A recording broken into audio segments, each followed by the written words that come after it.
తెలంగాణలో భూముల ధరల పెంపునకు రేవంత్ ప్రభుత్వం కీలక నిర్ణయం తీసుకుంది. భూముల మార్కెట్ వాస్తవ ధరకు ప్రభుత్వ ధరకు వ్యత్యాసం ఉండడంతో మార్కెట్ విలువలను సవరించేందుకు ప్రభుత్వం వేగంగా అడుగులు వేస్తుంది. ఈ మేరకు రాష్ట్రంలో ఆగస్టు 1వ తేదీ నుంచి వ్యవసాయేతర భూములు, స్థిరాస్తుల కొత్త రిజిస్ట్రేషన్ల ఛార్జీలు అమలుకి రానున్నాయి. రాష్ట్రంలో భూముల మార్కెట్ విలువలను సవరించేందుకు రేవంత్ ప్రభుత్వం ఇటీవల నిర్ణయం తీసుకుంది. ఈ అంశంపై సీఎం రేవంత్ రెడ్డి అధికారులతో సమీక్ష నిర్వహించి కీలక ఆదేశాలు జారీ చేశారు.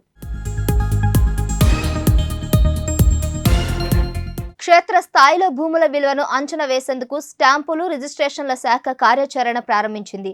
పాత మార్కెట్ విలువను సవరించి కొత్త విలువను అమల్లోకి తెచ్చేందుకు ఉన్న పరిస్థితులపై అధికారులు అధ్యయనం చేయనున్నారు.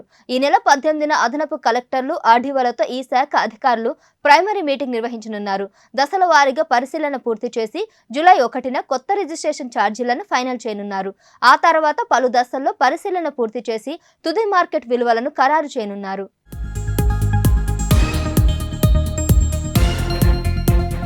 ఈ నెల 18 నుంచి ప్రభుత్వ విలువల సవరణ ప్రక్రియ ప్రారంభం కానుండగా అభ్యంతరాల నమోదుకు ప్రజలకు 15 రోజుల గడువు ఇవ్వనుంది రేవంత్ సర్కార్.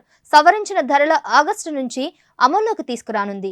గ్రామీణ ప్రాంతాల్లో రెవెన్యూ, పంచాయతీ అధికారుల సూచనలతో మార్కెట్ ధరలపై అంచనా వేస్తుంది.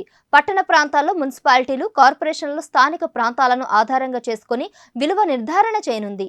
ఇందుకు సంబంధించిన మార్గదర్శకాలను స్టాంపులు, రిజిస్ట్రేషన్ల శాఖ జారీ చేసింది.